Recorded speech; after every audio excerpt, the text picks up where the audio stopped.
Good afternoon and welcome to Addis Ababa Next, the launch of the policy briefs and technical reports of the Addis Ababa Urban Age Task Force. This event is organized by the four host organizations of the task force, which include the Addis Ababa City Plan and Development Commission, LSE Cities at the London School of Economics, the Alfred Herrhausen Gesellschaft, and the German Agency for International Cooperation, GIZ. My name is Philip Brode. I'm the Executive Director of LSE Cities, and I'm also the co-chair of the task force jointly with the former Plan Commissioner Atto Derece Fikadu. Since September 2019, the Addis Ababa Urban Age Task Force has operated as a temporary think tank to the Plan Commission, bringing together 21 local and international urban leaders and experts. Its work focused on urban practice and governance innovation that facilitates the implementation of the Addis Ababa Structure Plan. And this meant to acknowledge the plan's key ambition of urban intensification and densification, functional and social mix with affordable and adequate housing, the creation of new proximities and the strengthening of non-motorized and public transport, as well as a significant increase in green and blue infrastructure. This also implied to consider questions about governing the strategic spatial development of the city, possibly in some new ways as well. Now, working on what we called strategic pilots that aim to support the implementation of the structure plan, the task force prepared in total 4 policy briefs dedicated to our key themes, and each then supported with a total of 11 commissioned technical papers. And the 3 key themes, which also will structure our event today, are first, housing and urban retrofitting, second, transport and mobility, third, green infrastructure and green and blue infrastructure, and fourth, urban governance and strategic planning. We'll introduce the key elements of our work in a moment, but for now, I'd like to hand over to the Plan Commission for some welcoming remarks, just checking the colleagues that are now with us. May I invite Moges to briefly say hello on behalf of the Plan Commission. Yeah, thank you very much, Philip, and also thank you all the participants for inviting me to make a welcoming address. And my name is Moges, and I would like to welcome you all to this very important event to discuss policy brief on Addis Ababa Next on 4 important agenda, that is transport and mobility, urban housing, green and blue infrastructure, and also urban growth and planning. So with this very short briefing, I would like to say you all welcome, and I wish you a very good deliberation. Thank you very much. Thank you very much, Moges. If I can now invite our members of the task force to all turn on their video as we slowly go around to the interactive part. So we will now proceed with a series of short presentations and responses by task force members on each of the 4 themes, dedicating up to 15 minutes to each of the subject areas. We will use the Q&A function throughout. So for our participants, please make active use by typing in your questions or comments. We will make use of those maybe already throughout, but certainly then for a dedicated bit answering your questions as much as possible. Besides being able to pose questions, you can also vote up questions, i.e. click on those you think are particularly important, which gives us a sense what we would want to focus on. We'll then close the event with a few final perspectives from each of the task force host organizations and a perspective on next steps. But for now, let's come to our first topic area, housing and urban retrofitting, where we will hear from Ilyas Yetbarek, who's an architect in Addis Ababa and associate professor at EIABC at Addis University, as well as Kezia Rust, who is exec director and founder of the Center for Affordable Housing Finance in Africa, and she is based in Johannesburg. We'll do this very quickly, and I'll then directly hand over to Ricky Burdett, who is Director of LSE Cities and the Urban Age, to provide some commentary on what has been proposed by the task force. Let me move to the screen share as soon as, Elias, you have done your quick introduction. So over to you, Elias, and I'll share the second you would like me to. Thank you, Philip.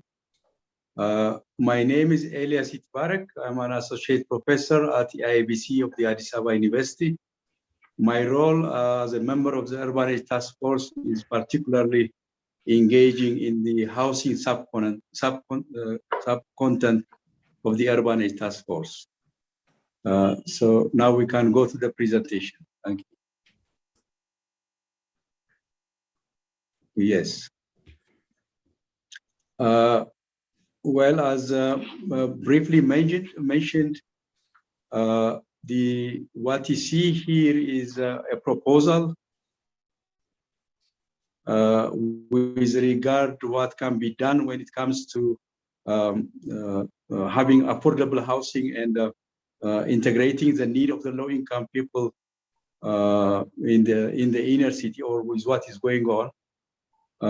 Recognizing that displacement harms the poor. As of recent, the city of Addis Ababa endorsed a new approach, which they coined as co-development as opposed to redevelopment. This is to mean that instead of relocating the low-income people to the outskirts, now more and more there is a tendency to keep the poor where they are, meaning at the inner city. But this is yet to be figured out how to be done. And in an effort to contribute toward this, how to do this in the inner city, we came up with a proposal which we have coined here, the Addis Ababa City Block.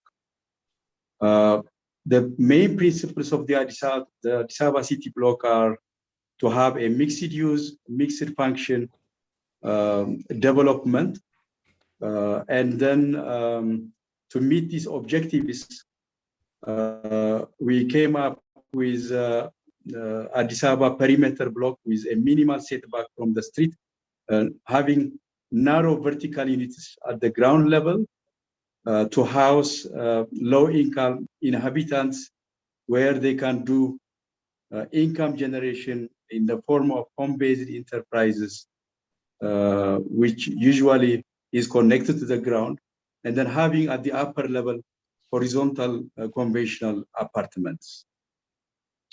The additional element of the Addis Ababa City Block is the element of density. As you know, in the inner city, more and more there is this requirement for vertical growth, high density. In our proposal, we are proposing the perimeter block as opposed to, or as an alternative to the standalone vertical buildings, arguing that we can still achieve the same density requirements, but with less height. So that's one element. Then the other thing is flexibility. We may not achieve always, we may not have big plots where we can have the perimeter block. So as needed, whenever we have small plots, we can also have pieces or parts of the perimeter block according the situation or according the context. So more and more you can observe in the street, blue plastic small shops in the main streets. In fact, to the extent of coining the city as a blue city. This shows that there is a requirement or a need of the low-income people to have some income generation on the street level. So that's actually one of the driving motives for the Addis Ababa perimeter block, to have vertical duplexes at the ground level, where the low-income people can generate income, while you have other developments at the upper level, where develop.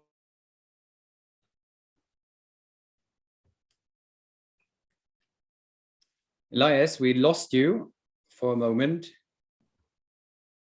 Let's see whether sound is coming back. I'll just give this. Subsidized. About now? Now it's working. Thank you. Okay, great. Sorry for that. So I was just mentioning about this integration of the vertical duplex and horizontal elements, which we have also articulated our concept as H above V, horizontal above vertical. I think these are the main thing. In short, the main principles of the Addis Ababa perimeter block is to have income generation for livelihood continuity, income mix, functional mix, livable density, and flexibility as needed. And then we also had some exercise to come up with alternative building materials to have innovative, low-cost, affordable housing.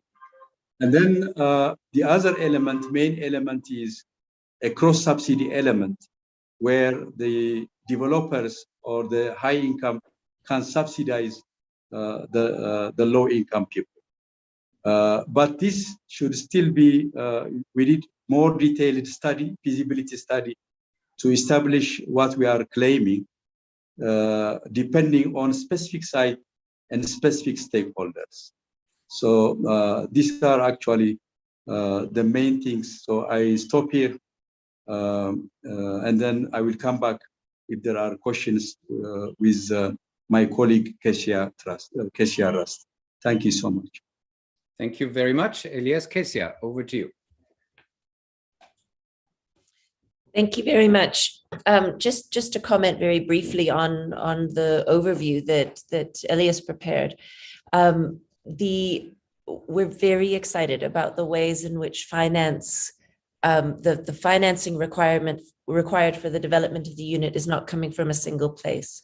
So it's not entirely subsidized by the state. It's also not entirely needed to be paid for by the consumer. So there's an element of subsidization that comes from the state, and then an intention of cross-subsidization that comes from the use of units for commercial purposes and higher income units that will then improve the affordability and accessibility of the units targeted at low-income households.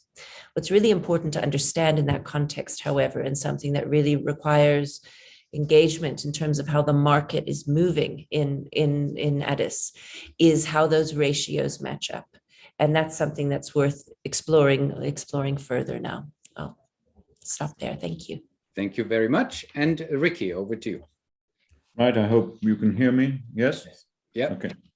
I mean, first of all, I want to start by saying that, the housing crisis is not just an Addis crisis, right? Most cities around the world, growing cities around the world, are dealing with this issue. In fact, even shrinking cities are dealing with issues of housing, what you do with it.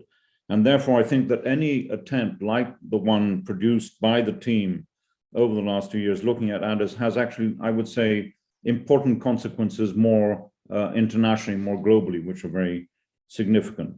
What all of you know, and I think anyone who's participating in this event realizes that and Kesia knows this even better than anyone else, as we try and deal with numbers and build housing, we sometimes ruin cities. We can build stuff out there, often out there, and we sort of ruin the fabric, the social fabric of what makes a city a city. And Elias and his team recognize that in their design, and I'll come to that in a moment. So I think the fact that this approach as a collective, all the Addis task force, has looked at design as part of the solution, but a solution which encompasses the economics, the social, and the environmental is extremely interesting. And I have to say, unfortunately, the more work I do in this area, it's still very rare.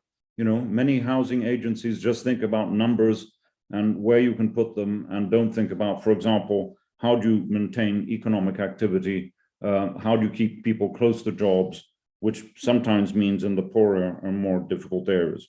The actually very big allied point I want to make, and I think, Philip, this comes to the whole approach the task force has taken, is to recognize the DNA of the city as a whole, not just to separate elements out. So just turning to the project itself, I mean, I think this notion of a perimeter block, it's not the first time, Elias, that it's been looked at, but I think there's nothing wrong with copying things that have worked incredibly well over time. And if we think of cities like Berlin or Barcelona, for that matter, what does the perimeter block actually do? And you've added to it.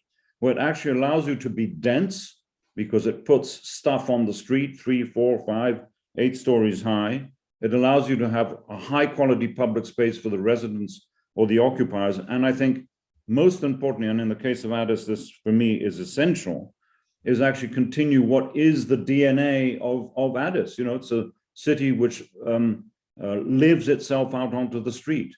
So I think what is extremely important about the horizontal above vertical concept that allows not only the social mixity, which is essential in case it was, you know, raising that, but also Elias at the design point of view, but also because it keeps, over time, could keep the cityness, as Saskia Sassen, one of our colleagues at the LSE some time ago used to say, the cityness of DNA without sort of losing that. So I think this fact that it's the way it's been designed and conceived, for me, it's pragmatic, it's realistic. Very importantly, Elias, you've made the point that it's adaptable. It's not just the cookie cutter stuff that we got in most of Europe in the 50s and 60s, which feels sort of soulless and the same wherever you are. It addresses the need for diversity on plan and in section, to use a sort of architectural term. That's why it has a sort of a vibrancy potentially about it. And of course, as said, but let's repeat it, this perimeter block takes up less space than if you were to actually build a series of tower blocks out in the fringes of the city. And of course, we've seen several of those models there. So I think there's a lot to learn from this project. I hope the authorities and the master planning team, who are co-sponsors of this idea, will really take it extremely seriously. There's nothing like taking a prototype and owning it, developing it over time so that it can become more affordable as you build more of them. I think clearly there's a whole other dimension about sustainability of the materials themselves. You know, the world is changing in terms of an awareness of what concrete means and what instead more sustainable structures like timber might mean. And I think all of those could work with the prototype that is being proposed by the team. Thank you. Thank you very much, Ricky. We have 3 comments already. We have also the time to quickly take them. Elias, they are all for you. First, is this a makeover or a takeover? Just your quick assessment. Second, what about the middle class? It's clear that maybe on the more extreme ends of society, the block speaks to housing provision. But are we talking enough about the middle class? And finally, in terms of also what Ricky just mentioned, the alternative building materials, which ones are maybe the ones that are most promising? Elias, back to you.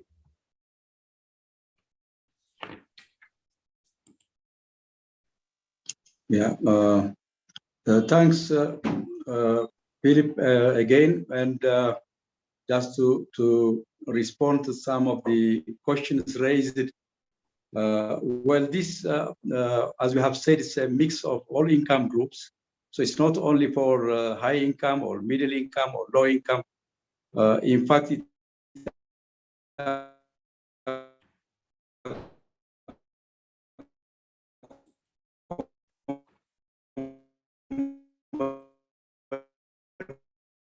I'll wait for a moment to see whether you come back. At the moment, all the income is not flexible as it is. It can be adapted. How about now?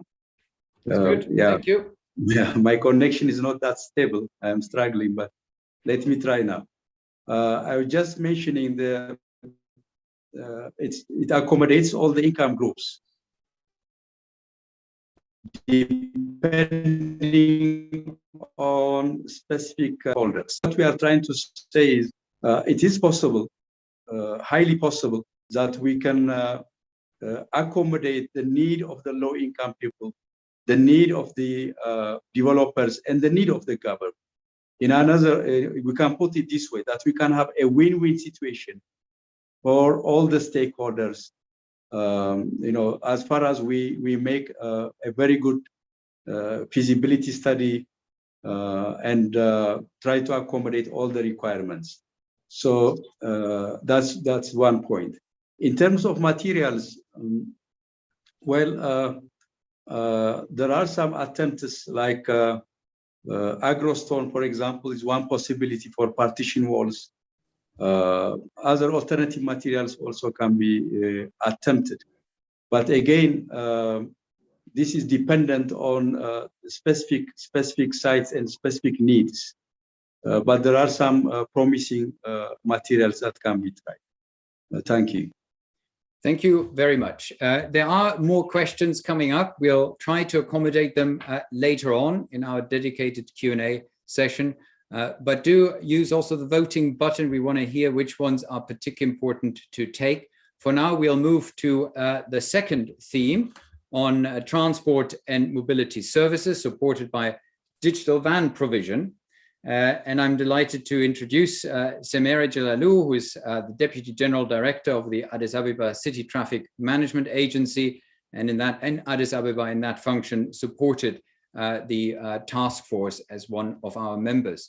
I will share the presentation the moment you have started to speak. Semera, let me know when you want me to advance the slides, but maybe open it up first so colleagues can see you.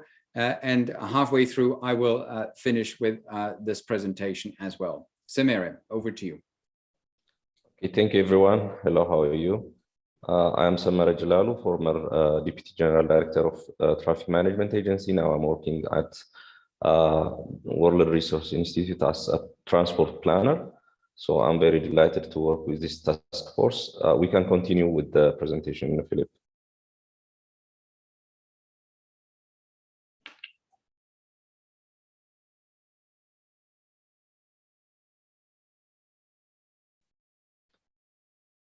Okay, thank you. So Addis Ababa City, the vast majority of transportation is made using walking and public transport. As you can see on the screen, around 54% of the travels are made using this non-motorized means. And among the public transport, around 80%, more than 80% of the trips are made using minibuses. These are observed when we try to study the transport share of the city. The city tries to cover the transport need by providing various public transport infrastructure and services. But still, our survey found out that considerable dissatisfaction with the existing public and private options.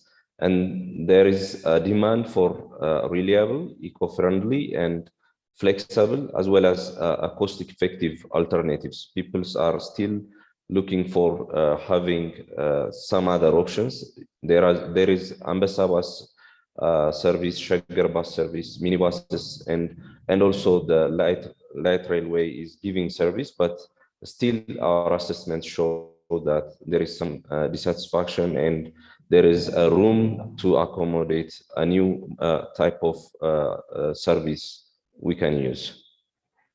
Philip?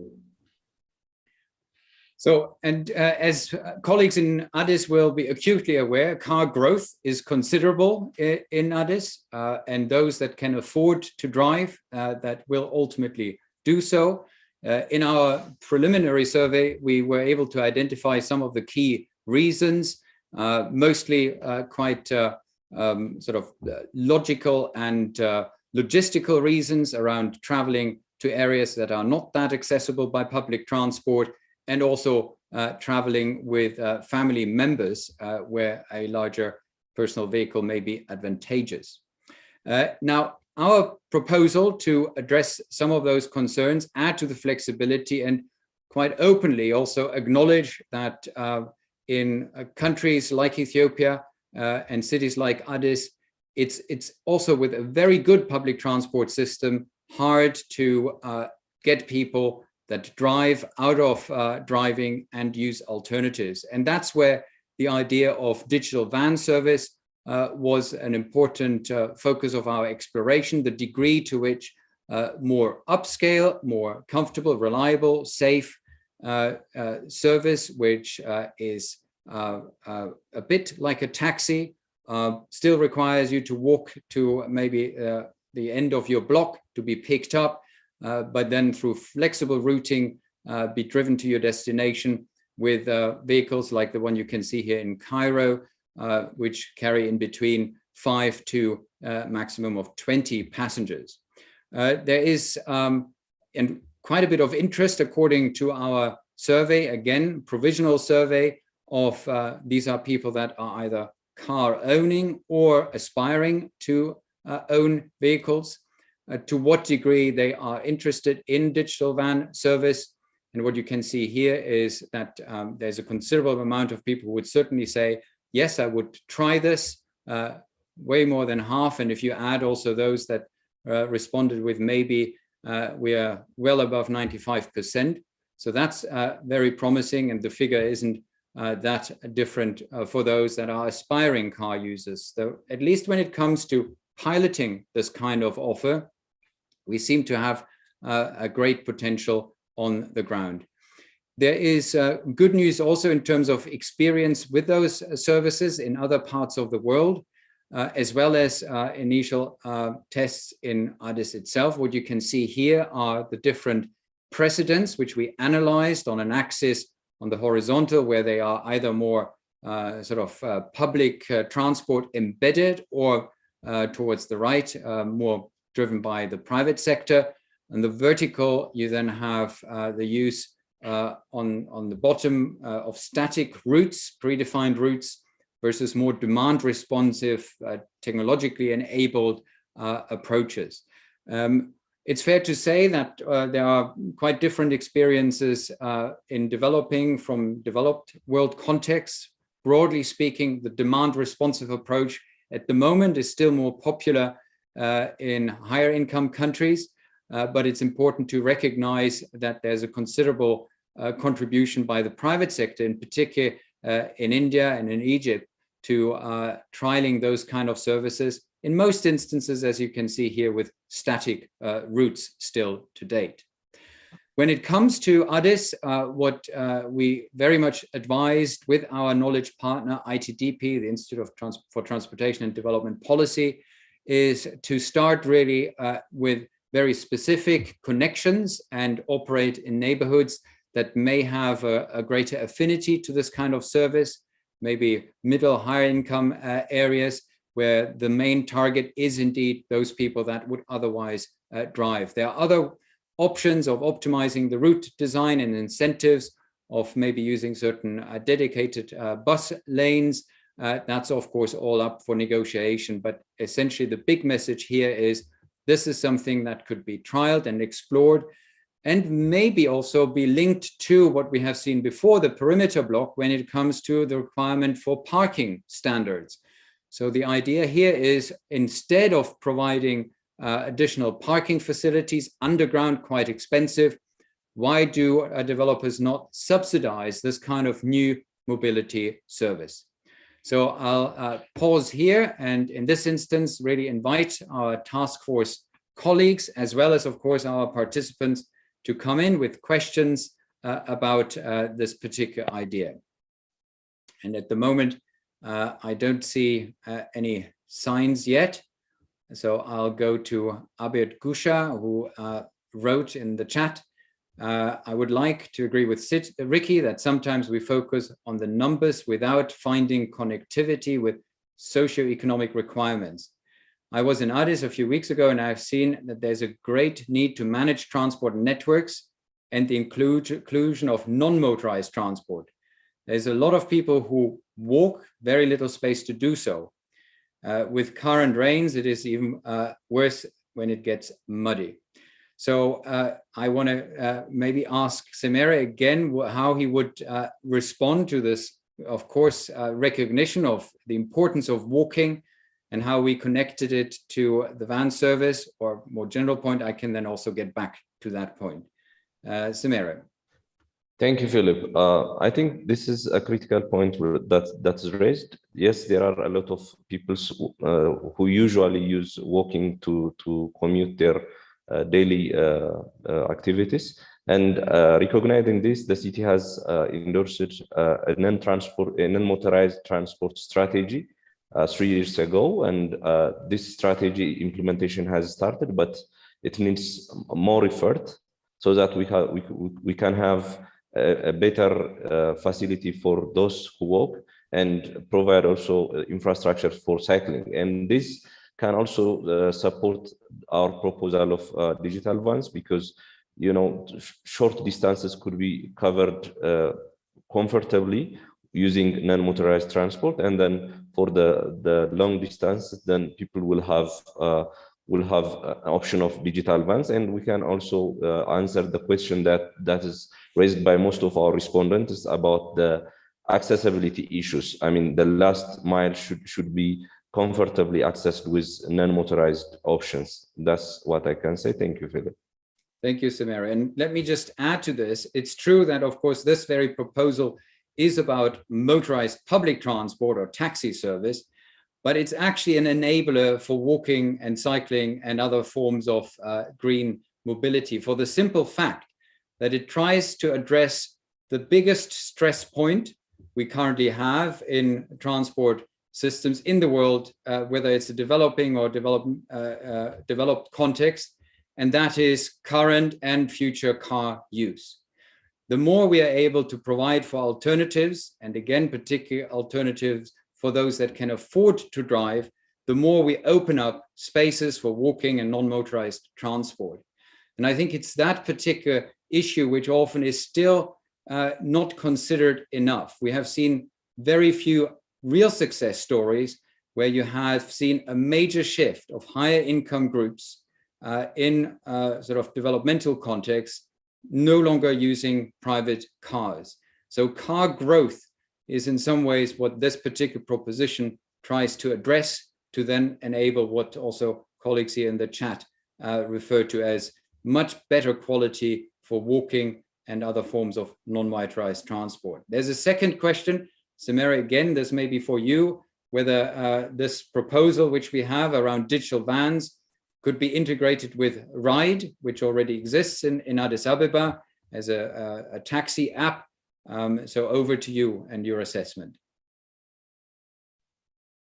Yes, yes, Philip. I think the main limitation of the current ride service is it's almost most of the time the number of riders is very limited, maybe one or two. So it's almost equivalent to a private vehicle, and the congestion and all the problems that we are concerned with the private cars is still existing with the current ride service. So in the future, if we can pull people together and use the same vehicle, then that will improve the current traffic flow, and unnecessary trips using separate vehicles will be minimized. So this way, I think it can be integrated. That's my point. Over to you, Philip. Thank you. And a final question on this point for now by Abiod Gusha, referring to e-hailing services, of course, already exist in Addis, but there are problems in newer areas because there are no formal roadways. Now, again, in our case, the idea is to focus on an alternative for car use.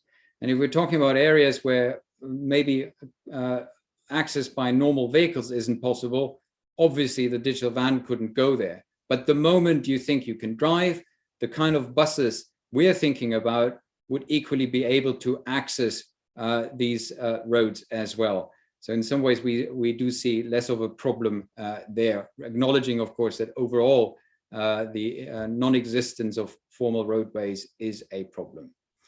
Again, we'll come back to some of those questions later on, but for now, let's move to theme 3, which is on green and blue infrastructure. And in this case, we have a presentation by Cecilia Vaca-Jones, who supported this effort as the former exec director of the Bernard von Leer Foundation, a foundation dedicated to early childhood development. As we'll see in a moment, this is, of course, a really important entry point into a conversation, and maybe a new conversation, about what green and blue spaces in cities can do. So Cecilia, again, I'll wait with the screen share for a few seconds. First, over to you. Let me know when you want me to screen share. Thank you, Philip, and it's a great pleasure to be here and finally share some of the findings and thoughts and main takeaways of what doing this consultancy work with 2 great architects and urban planners, David Jacome and Santiago del Hierro, and also another architect from Addis Ababa that supported the whole work. Her name is Tigis Kasahu. And I must say, Philip, for me, it was a learning process because, of course, coming from the social policy development field, and as you were saying, working a lot on early childhood policy, really trying to understand and find which are the different cases of green and blue infrastructure that can improve the life of babies, toddlers, but in general of people, is what makes sense when thinking about planning and designing cities. So maybe if you can share the presentation, what I would like to do today is briefly share with you some relevant thoughts on which were some of the findings of the review of 22 cases.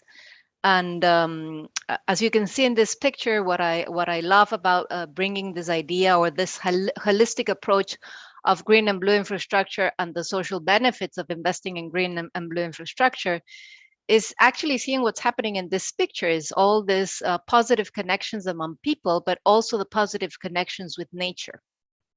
And this is exactly how I would actually define green and blue infrastructure and nature-based solutions as the opportunity of creating safer and healthier cities. And I do want to emphasize on that because I think that's the whole point of taking the opportunity of such a rapid urban development in Addis Ababa. If we can go to the next slide, you can see all the different cases I was referring to. We did this great review of all these different cities around the world. And what I did in order to plan this 7 minutes interventions was just trying to get the main highlights of what have been my main learnings from reviewing the different cases. The next slide, please. The one thing I thought was really interesting about doing the review of the cases that we were trying to keep this holistic approach. So basically what we tried to do is try to highlight which were some of the environmental benefits of investing in some of these projects, but also trying to understand which were the social co-benefits that you can get by investing in environmental projects. And of course, trying to understand which were the governance systems that could be applied in the context of Addis Ababa. I must say it's been really interesting to put all of these topics together because, of course, we constantly talk about working from a systemic perspective, but actually doing it is completely different. So what we try to do through the case studies is really try to find different examples that could really inspire and inform action in Addis Ababa. Next slide. As I was saying before, and I do want to emphasize on this, I think one of the main takeaways of investing in green and blue infrastructure is really creating this opportunity of bringing healthy connections into the city. So it's not just about ensuring good social housing or having a good transport system. It's actually about enabling public spaces that can really create and promote these healthy connections and these healthy relationships between people, but between people and the environment that surrounds people. In the next slide, I think I was making my first main takeaway that it relates to this nature leads the way in all the different case studies that we saw, but this is the example of South Korea in Seoul, which basically they recover the river, which is also one of the challenges and objectives that the city of Addis Ababa has in their new plan. But as you can see here, I think one of the main takeaways is that, of course, bringing green infrastructure into the city can also create this inclusive way of bringing people back to the city.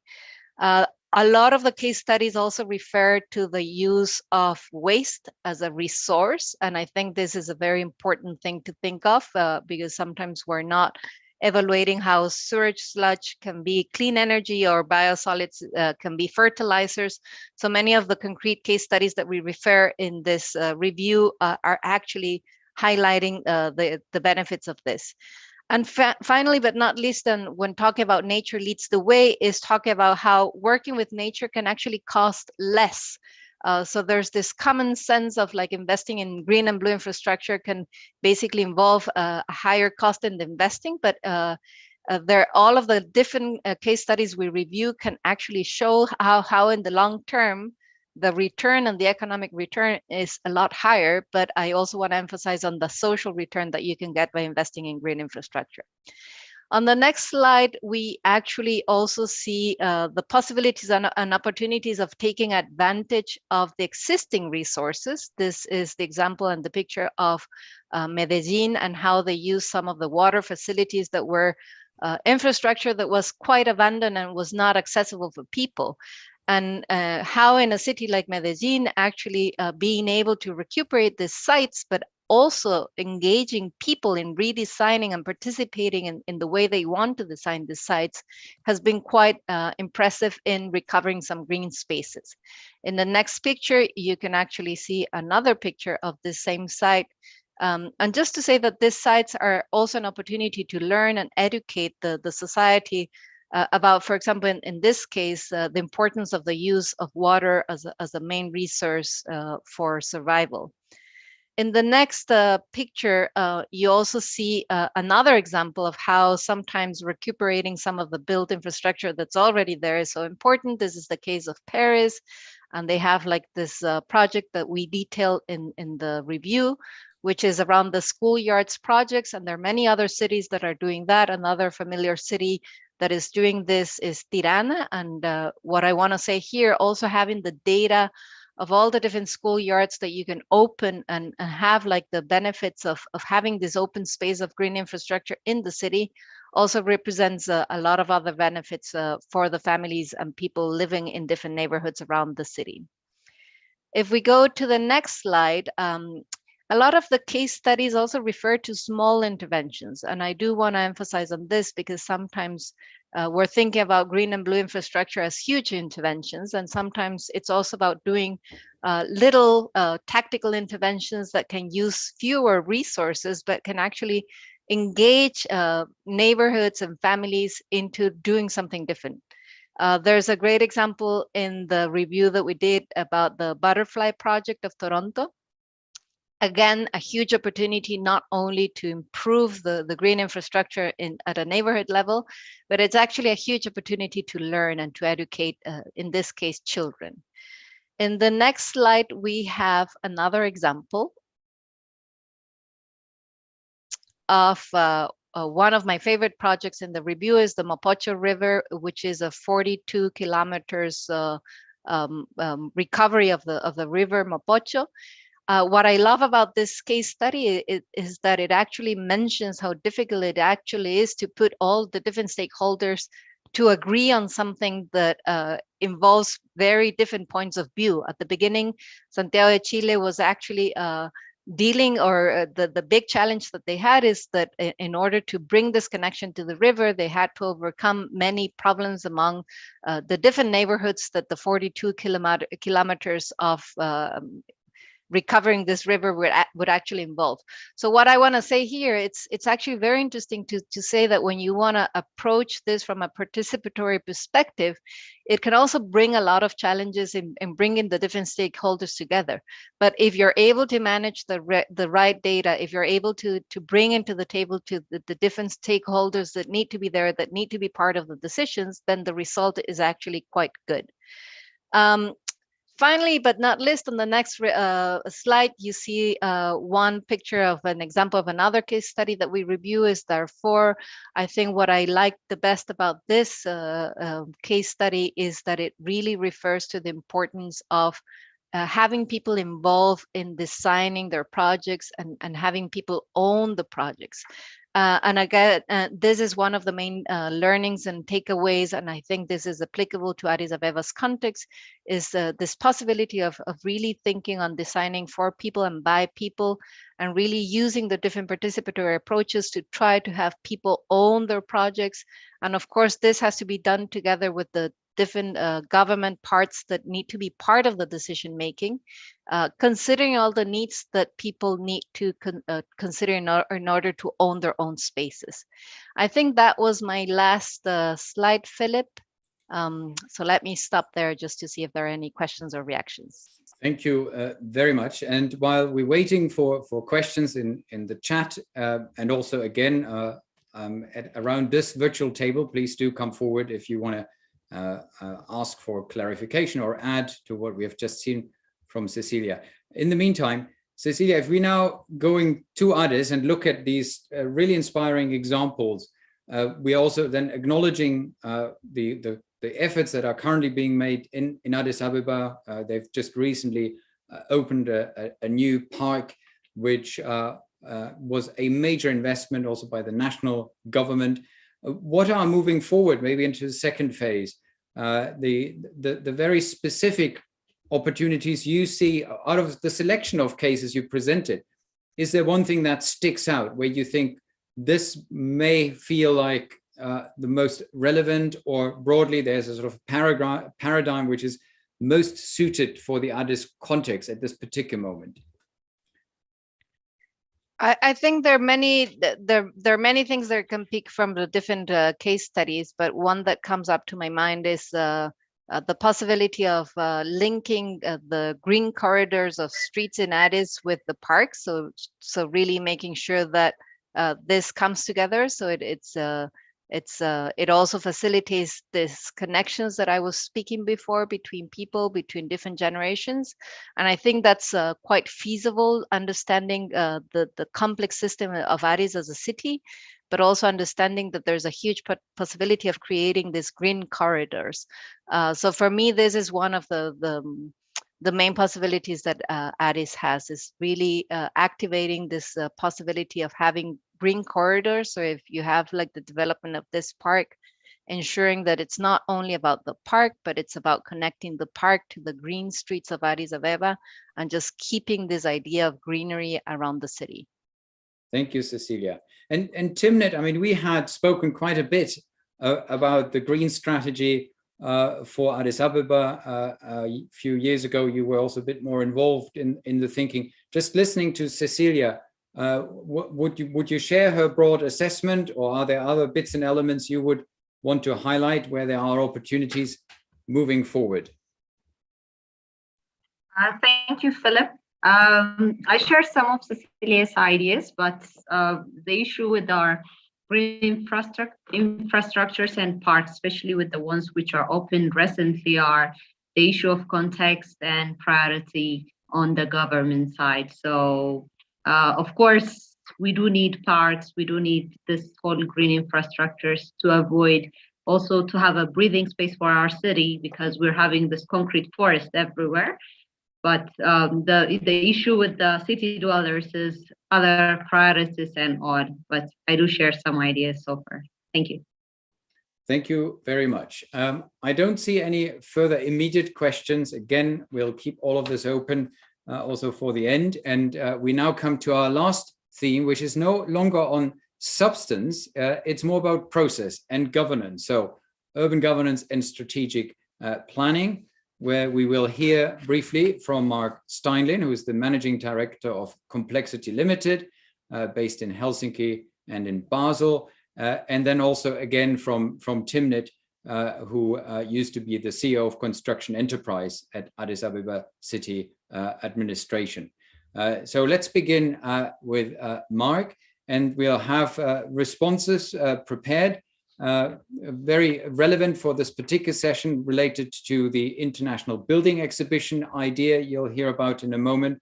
And we were very fortunate to have Michael von der Mühlen with us throughout the task force process, who was a former state secretary and was centrally involved in an international building exhibition in Germany, in Dortmund, Germany, which is well known under the name Emscher Park. So we'll have now the three colleagues in one go. And Mark, over to you. Again, let me know at what point you'd like me to share the slides.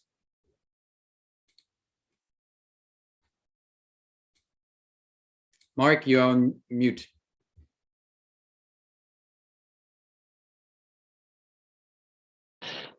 Thank you very much, Philip, for the opportunity to share some of the outcomes of a study that we conducted around participation and participatory forms of co-design and co-creating the city. The study also built on a series of case studies exclusively from the African continent, from Cape Town on the southernmost tip to Tunisia in North Africa. And maybe you can show the first slide here. Kind of the core idea of what we found examining those examples was that participation often elicits two responses. In principle, there is an acknowledgement of how important it is. We just saw that at the end of Cecilia's presentation. But on the other side, there are concerns and sometimes even reservations in terms of the practicalities.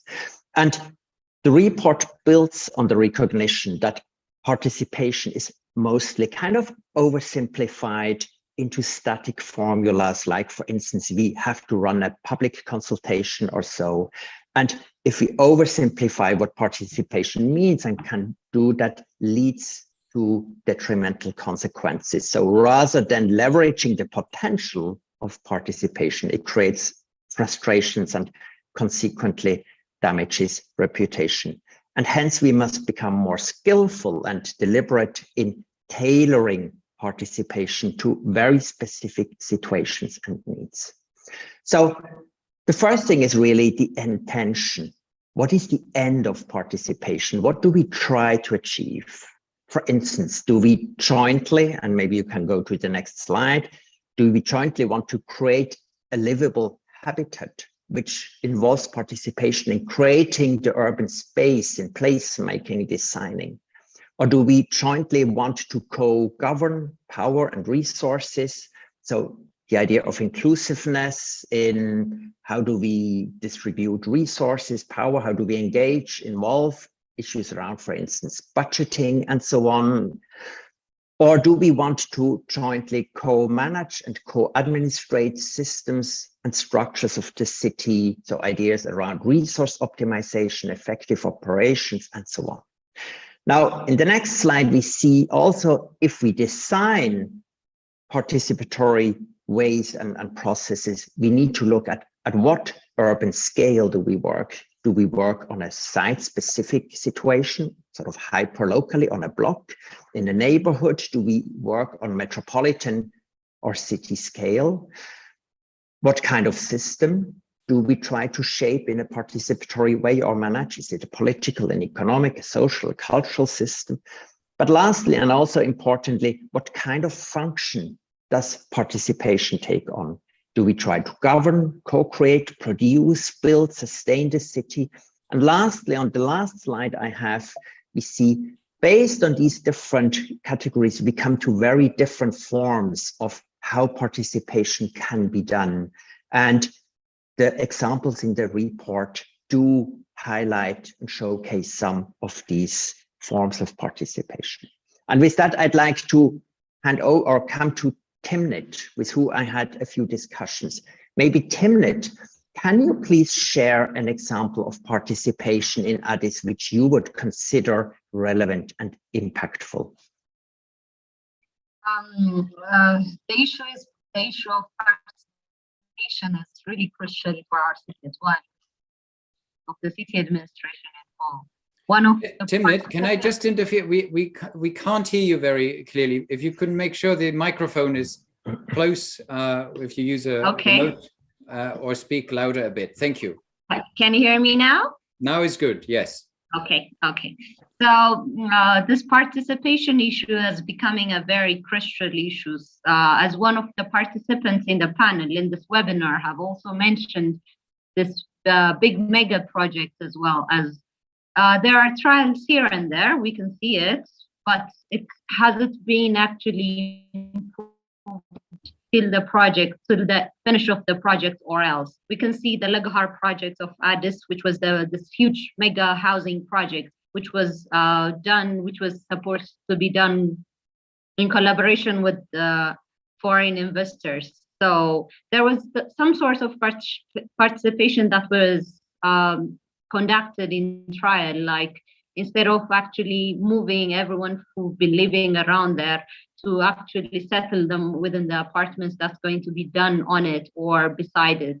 So these participations are a trial kind of thing in our city, but we can't actually say it's been implemented within the project and it goes through all the project phases until the implementation phases. So I'd say there is a trial here and there, but it's not as sufficient, and it's kind of, as you've been saying, it's oversimplified, and in the governance issue, it's not incorporated. Timnit, based on those experiences, kind of what have you seen as positive longer-term impacts where participation has been done successfully in Addis? As I told you, it's really difficult to say it's been successful and fully implemented throughout, but we lock it throughout our processes and in our plannings and all. But there are, as I said, since the trials are going forward, and we can see in some projects where some trials have been done, there will be a consistent and good flowing projects going on instead of the ones that were actually abandoned and put in the places. So what would be the implication for Addis to make participation really work at its best in the Addis context? What is kind of the lesson? Okay, I think we've learned a lot of lessons through our problematic problems where people are actually abandoning the projects or not accepting what's been invested on, put through and all. So I think this is a good lesson that we get from our projects, that participation is really crucial on our implementations and all from the inception phase as well. Yeah, I'll explain a lot on our next questions as well. Mm-hmm. Now, there's the idea around participation that there's the concept of international building exhibitions, the IBA, which we will hear a little bit more afterwards still.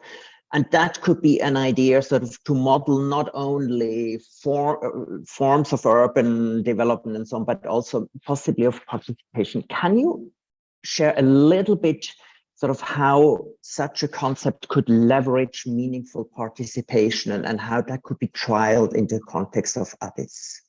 Yeah, so the International Building Exhibition concept, which is the IBA, which we're actually working with the GIZ, I think Anka will explain it later better, but I'd like to say something about it. We've been doing a lot of explorations in Addis, like Addis being a rapid urbanizing and with lots of population having this weak transportation system, lack of actual access for basic services and all, with lacking green and landscape issues, which was actually discussed with Keisha. This having all these issues, having the IBA coming is a very good methodology, because we're thinking of having, the idea is to have an IBA agency which will be directly conducting it within the government, so that this agency would do this participations in all the projects that will be conducted through the project phase. So I'd say the IBA would have a big role in this participation issue as well, having this contextualizing issues and all can be really answered or can be experienced and be a trial on this phase as well. So I'd say the IBA is a good approach, and Addis is actually ready for this approach, as the government also have main tools that the IBA would really appreciate to work on. Thank you. Thank you, Timid, for anchoring that in the local context. Thanks a lot. Thank you. Timnit, would you like to build a bit more on the IBA, or should we hand over to Michael immediately? I would, if I have time, I'd really like to say, instead of the IBA would be a really inclusive planning system instead of this top-down planning management system. It would actually help Addis to have this participational and discussion phases where you can have this different experiences because of this coordination between stakeholders and other professionals from abroad as well, which will really help for the city to actually think in a bigger context of having thinking about our infrastructures, our sewerage system and others in a bigger scale, not only in block or new developments that are just coming in blocks or in such a here and there kind of planning system. I'd say the IBA would help a lot in our planning system and actually implementation as well. Thank you, Philip. Thank you. And I should just add that in addition to the materials which we formally provide, GIZ has led a broader investigation into the opportunities and possibilities for an international building exhibition in Africa. And these are also documents which will and are referenced. But for now, over to Michael.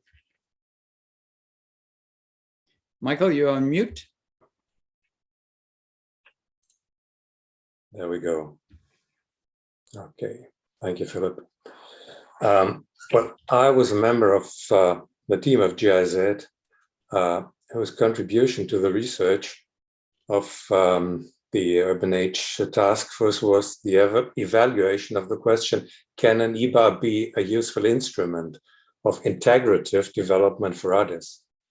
And that's one of the problems, I suppose, not only from Addis, but from a lot of cities, that they are working in silos and strongly sector orientated. And the IBA is, so to say, an instrument to overcome it.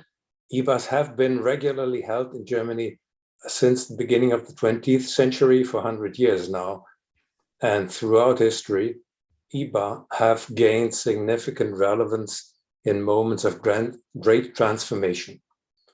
That means moments of shifting social demands or linking local demands with overarching global challenges, like we have now: climate change, population movement, economic transformation, and so on.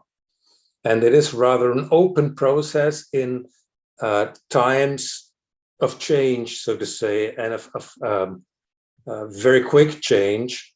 And it is, so to say, it doesn't focus on a master plan, it focuses on projects. Projects are the heart of every IBA. IBA combine a strategic top-down with a participatory bottom-up approach, which we just learned. And in Addis Ababa, it became very evident that the provision of urban infrastructure for basic services is one of the most pressing challenges, and on-site discussions, as Timnit just stated, confirmed the challenge of a weak and sector-oriented and partly uncoordinated administration with regards to infrastructure provision, which needs, so to say, a format of integration. And these discussions which we had indicated that the city is open to considering an IBA through several issues. Those several issues would be have to be addressed. So I must say that, unfortunately, of course, we could not continue our work because of the pandemic in 2 years ago. And it is, so to say, part of an IBA that is very strongly related to local actors.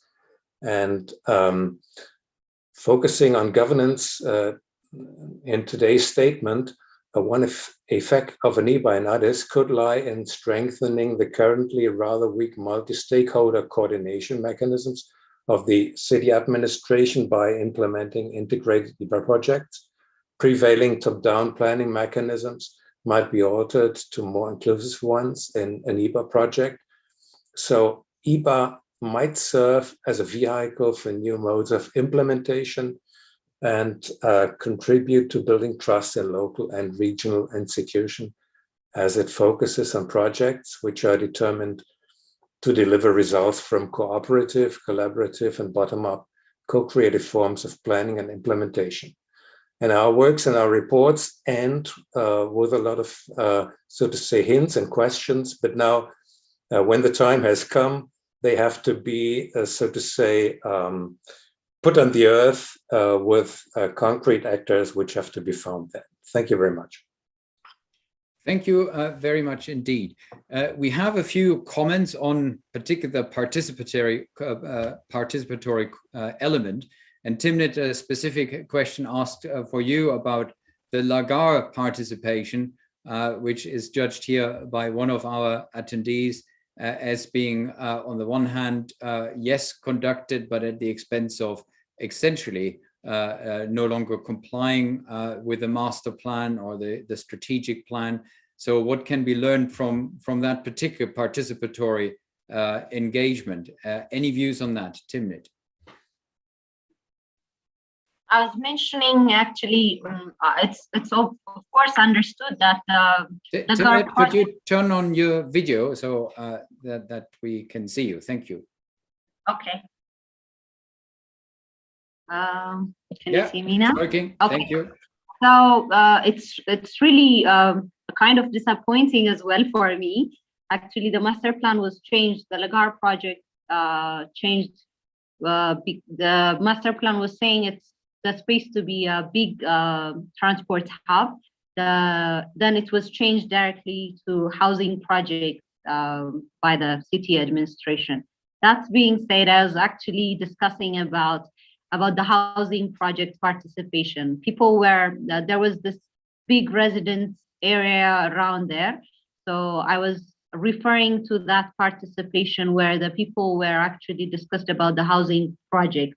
And they were promised that they will have a house that they can live in their surrounding, because in our housing projects we actually were relocating people to the periphery and building different developments within there. But in the specific project, it was promised by the city administration that the people who are relocated from that area will be settled around there. And having all those problems with the developers and all, there was this participation that was done with the city dwellers who lived around there. So I was actually mentioning about the participation on the housing project, not the change in the master plan. Thank you very much, Timnit. And then maybe Mark, to also connect a bit what you talked about more broadly about these participatory principles. When you listen to what also throughout the years we have heard from Michael from GIZ around the IBA concept, where do you see a real synergy with your approach to participatory practices? But equally, where do you maybe also see a tension where we need to be aware that maybe the IBA in Africa will have to look differently compared to how it has been organized in Europe? Well, I think the IBA is in its core an incubator and a laboratory. And I think that's very well suited also to incubate or to experiment with forms, as I mentioned, of participation, which might work or might not work, and to start creating an experience basis of what is an adapted and appropriate and workable form, or what are formats of participation which would work in that local context. And I think there, the IBA, I think inherently that is part of the idea of an IBA, and that may require a focus also kind of to start establishing a certain practice and maybe overcome that reluctance or the critical voices which are well founded in negative experiences which have been made in the past. So I see a lot of potential on that level.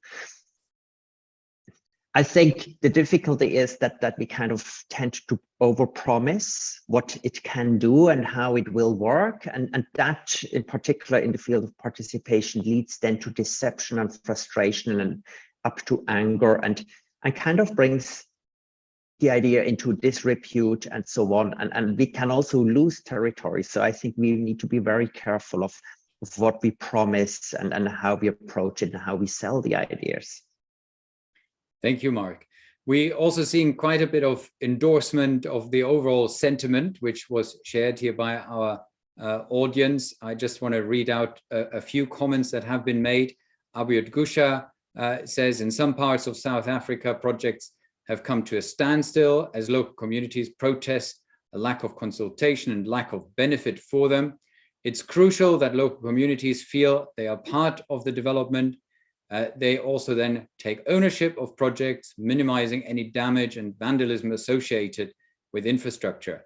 And Tesegaye Girmay says, on point, development without a strong sense of ownership will likely end up in regression. So very important observation here. We can come back to that in a moment. I would now like to briefly see whether Ato Gifa Wossen can hear us and whether he's able to come in, the Deputy Plan Commissioner. Ato Gifa Wossen, if you can hear us, if you can hear me, please do let us know. It would be wonderful to hear from you as well. But in the meantime, we are having a lot more comments also on our different parts of the presentation. I want to just pick up a few. Elias, there is a challenge to the Addis Ababa city block where one of our participants suggests here, this looks like a cookie cutter of Manhattan, and I don't understand how it adapts to locality. So maybe important to come in again, Elias, and maybe explain where you would beg to differ. Elias. Thanks again. Well, it may seem like that, but the point is, as you know, to date, the practice we have in Addis Ababa is to have buildings as a standalone, vertical buildings. Even those single-story houses are in, in a plot of land, fenced. So the idea of having a building right on the side of a street is a bit new, I would say, for Addis and for the rest of the cities.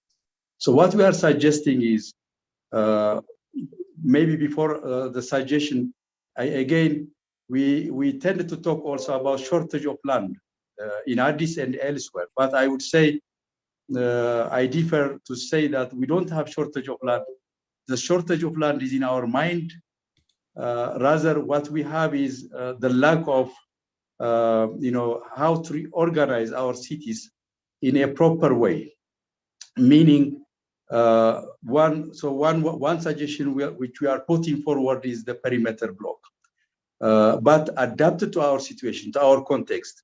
We are not using this cut and paste of Manhattan or Barcelona or Paris or Berlin, but we are reconceptualizing it in such a way that it accommodates our reality, the need of, most importantly, of the low income. By doing this, we are, putting in a very clear terms the realms of the private, the semi-public, and public. By doing this, we are economizing the use of land. We are making clear who owns what. So our suggestion is, if we come up with such an alternative, where it becomes clear who owns what in terms of land, in terms of appropriation of land, then we can be efficient. And this would have an impact to our transportation system because it impacts the road. It would have an impact to our open area system, parks and green areas. So it's a potentially, it has a big impact in reorganizing our cities. So I wouldn't agree that we are simply cutting and pasting. we are adapting and to the better way of that it can be used in our context. Thank you. Thank you, Elias. Then a further comment on the transport proposals here by Bethlehem de Messi. Should that be a priority, i.e. the digital van service? Improving the large capacity buses and BRT system should be a priority, wouldn't you say? Yes, the answer is of course. The problem being is that the increasing amount of space take, the amount of public road space being taken by private vehicle is probably already at this point well above 50% by a very small minority. And that's going to increase. We know statistics from cities like Mexico City where just below 20% of the population use 80% of the streets, making it impossible to run attractive and efficient public transport. So as long as you're not answering the question how you are dealing with the 20% or the 2%, in Addis it's just 2 or 3% that are currently driving, and how you are providing for alternatives, one is missing an important part of the sustainable transport puzzle. That doesn't mean that needs to be subsidized, obviously not, because actually the money is there. Buying your own vehicle is so much more expensive than even having the most effective digital van service. And on top, if you save money for parking, underground storage, and so on, it should be self-supported. So it's not about making it sort of a public system with public money, but it is about introducing the legal instruments and the incentives, the political incentives of making that alternative possible. I think this is how far I would push it. And then, Samari, there's a question about park and ride, how much that has been considered. Again, that sort of assumes that at least part of the journey is done in a conventional car. But Samari, maybe a quick comment from your end on this.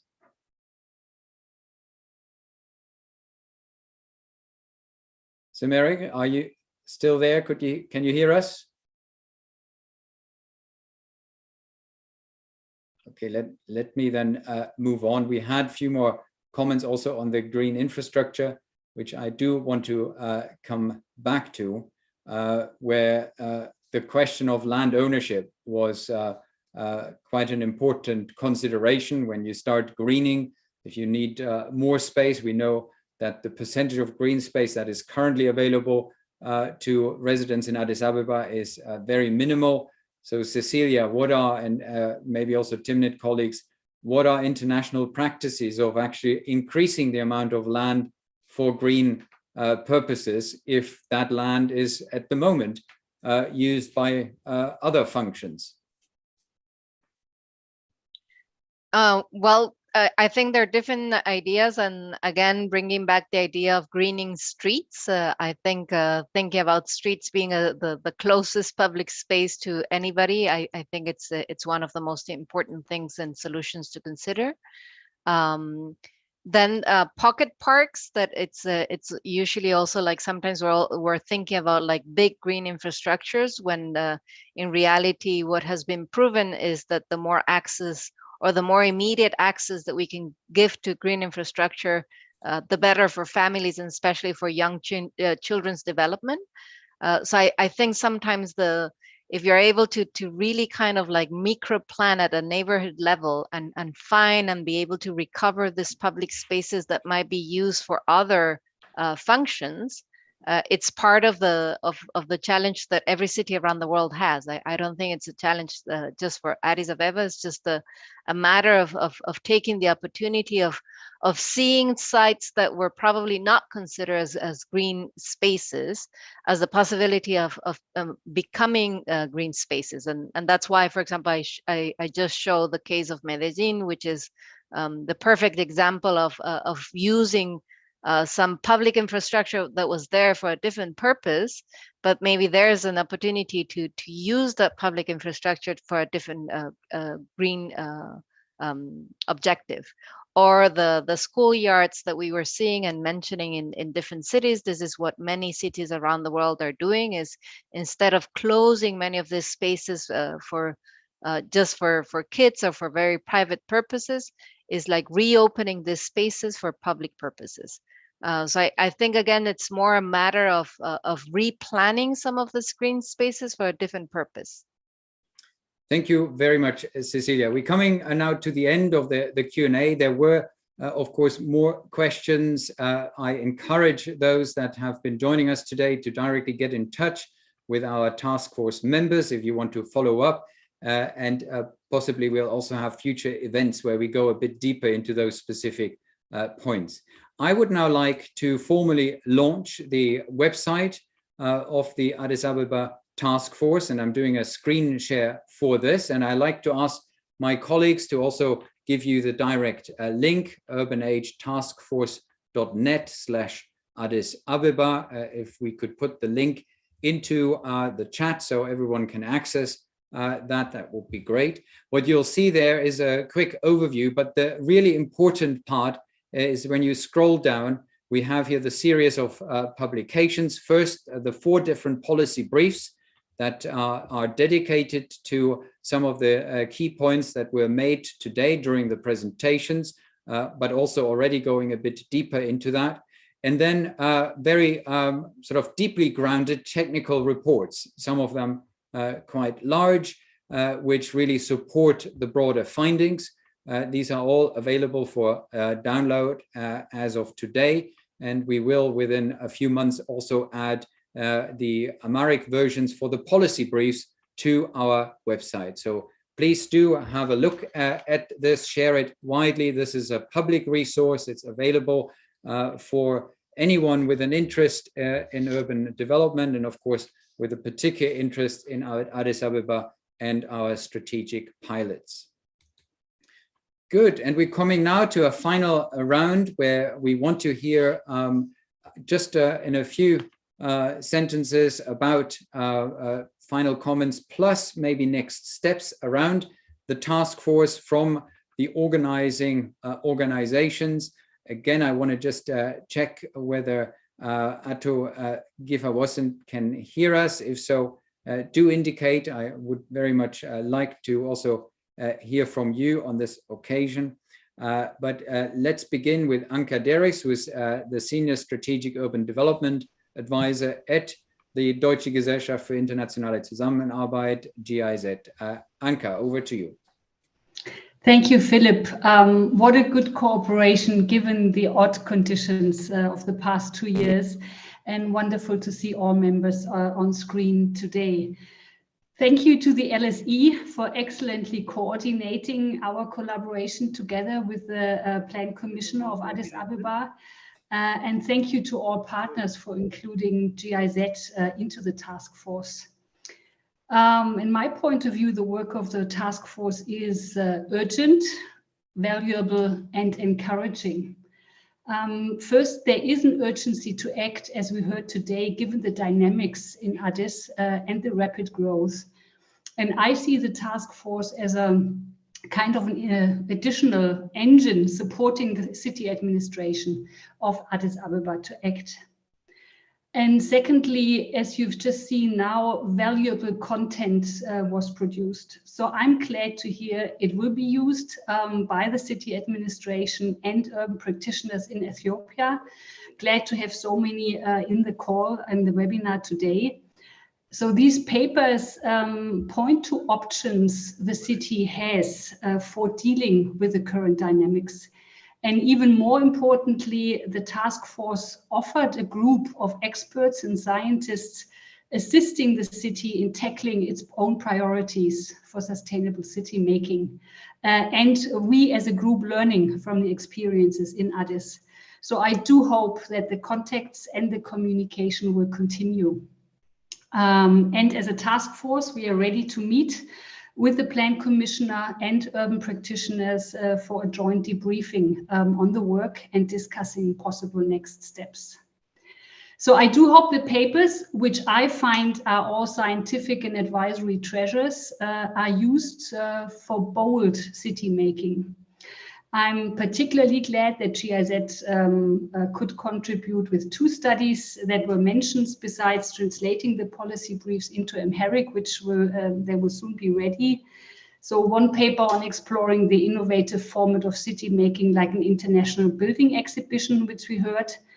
In it, you also find next steps for the city to pose to itself on how to apply such an experimental format, which is not easy to apply. But we have heard about several topics that such an international building exhibition could take up, be it sustainable retrofitting and housing or blue and green infrastructure, for example. And we all know about the conflicts of interest in designing such projects, and I read it in the chat as well. So mediating such conflicts has to be a big part of any infrastructure investment and is a big part also of our work as GIZ. So in both working processes on the paper, also on the green construction for the city block of Addis, I've enjoyed very much the cooperation with the University of Addis. So finally, I can only encourage anyone here to be bold. Otherwise, we will not manage a turnaround in sustainable urban development. Creating cities where people have clean air to breathe and a peaceful slumber at the end. So a teamwork like this task force is encouraging, definitely. Over to you, Philip. Thank you very much, Anka. And I would now like to invite Elisabeth Mansfeld, who is the lead for the city's project area at the Alfred Herrhausen Gesellschaft.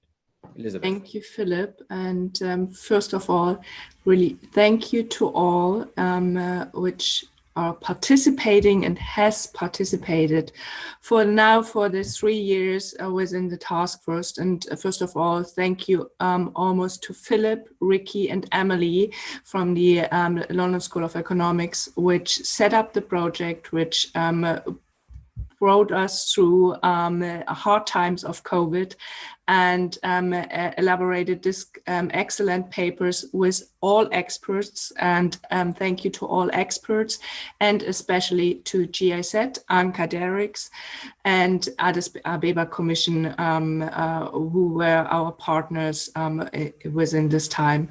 And I just would like to share some observations of success factors and where the Alfred Herrhausen Gesellschaft stands for.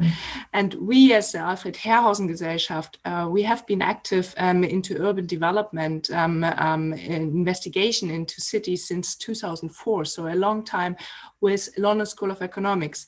And in the investigation into cities after the conference with Addis Ababa in 2018, we understood and we decided we need to embrace not only the science, we need to embrace application and integrating and understanding of science with a proper field analysis.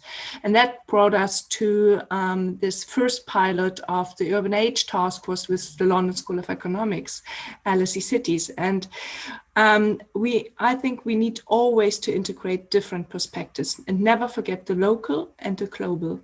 And the Urban Age Addis Ababa Task Force has been a pilot on the local perspective and built up platform where different dimensions and experts can be integrated and provide solutions.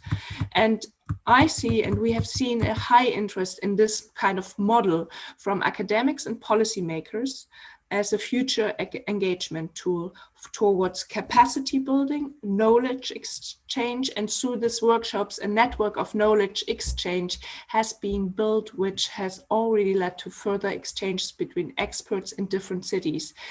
And there's a potential of building new partnerships and bridges, which and the translation into research informing discussions about future developments.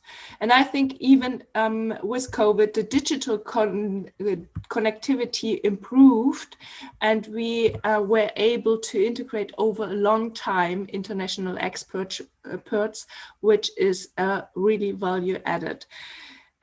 Therefore, I really constantly see this kind of task force model across Urban Age and LSE Cities network as a potential further development. And however, we shouldn't forget within the local perspective, not the fragile political situation in Ethiopia, and which has created a challenging work environment for the task force. And looking from this to this global local perspective, to the global dynamics and challenges which are influencing our futures. It's not only Ethiopia, it is back on the geopolitical competition. We see political instability. And in Europe, when I'm I have my perspective from Europe, the Europe democracy is called into questions. So we have been hardly hit by different crisis and as well hunger, energy source. So it's uncertainty, separation, and the increasing pace. So it's no longer a question of recognizing the issues. People are expecting solutions. And for the Alfred Herrhausen Gesellschaft, it is clear that anyone who wants to take responsibility must be prepared to understand the complexity of change, and what we have seen with the complexity with this kind of task force. And we seek to bring together the people who can identify opportunities and develop solutions. And in this way, I saw a really empowerment of social and economic actors and scientific actors play an important role, which provide the impulses and need to put into practice the view to making forward-looking decisions. And therefore, I would like to thank you for this practical and integrating a task force, which we have seen. And as Alfred Herrhausen, our founder, said, we need to say what we think, and we need to do what we say, and we then need to be what we do. And therefore, I wish and encourage all actors involved to continue such translating work. Thank you so much. Thank you very much, Elizabeth, for these thoughtful words, but also very encouraging and forward-looking words. My technical colleagues tell me that I should try one last time to see whether Atto Giverwossend is able to hear us as he would like to come in. Let's just see whether the connection works. Giverwossend, over to you. I hear you, Philippe. Yes, we can hear you very far away. If you speak up, it will work. I'm going to make it. Thank you, Philippe. Yes, we can hear you. Nice to meet you, Philippe, Michael, Cecilia, Timnit, Elizabeth, and Samara, all the task force. Thank you for your contribution for our cities in different perspectives in sectoral issues. I'm happy to hear all these policy issues, which are thematic issues, which need to improve our city. I'm happy to hear all these things, but I do have a remark on one issue only, the issue of participation. In our context, participation is a trend for planning, it's mandatory. We do have urban management. Urban planning is a tool for urban management. So to implement the structural plan, we use bottom-up approach. We design for neighborhood design. We design for city center design.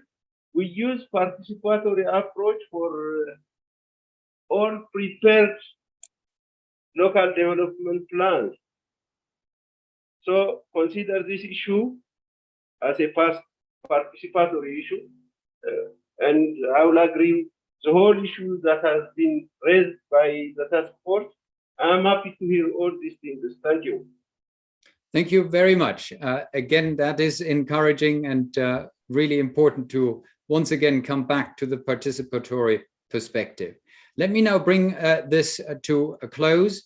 It's clear for us as a program, the Urban Age program with the Alfred Herrhausen Gesellschaft, that of course we would have been unable to even set up the task force without our Urban Age conference in 2018, at which we really established not just colleagues and reliable partners in Addis Ababa, but many friends and colleagues that have been incredibly supportive, and even over the last 2 years during those difficult times, were allowing us to continue making, hopefully, a valuable contribution. And I do hope that regardless how the sort of future scenarios pan out, that those relationships have been enabled further through the task force work, that there are many new contacts that have been made and connections and trust has been built up, so we can ideally continue some of the work collaboratively, and also where colleagues from Addis, with the enormous wealth of information, may not only contribute to the local context, but to other cities in the region and beyond. It's very clear that throughout our work at LSE Cities, we are increasingly referring to mechanisms like the structure plan, to a whole range of infrastructure projects that have been trialed in Addis in very different contexts, and that is being very much listened to. So I do hope that we can build on engaging with professionals and academic partners in the future, and that we will really keep a network alive, whether it's under a banner of a second phase of a task force or indeed through other type of initiatives. I do want to thank, of course, all task force members that have been incredibly patient to remain with us, to continue supporting us, both the internationals and our local partners. I want to thank my co-chair, Direche Fekadu, who was the plan commissioner up to 2020 and who really enabled the process at the very beginning and made sure that many colleagues were activated throughout the process. I want to thank Ato Gifawossend, the deputy commissioner who just spoke, for his support in this final phase, and really encouraging to hear that you will be making use of some of this work. Our partners needs a big thank you, the Alfred Herrhausen Gesellschaft, GIZ. Without them, this would have been impossible, and their trust in our collective work during these uncertain times ultimately enabled what we have been able to achieve. And finally, there are our two colleagues, the task force coordinators at the LSE, Emily Cruz, who I would like to thank for enabling what we have been doing, and Mogus Tadesse in Addis Ababa, who you have heard from earlier.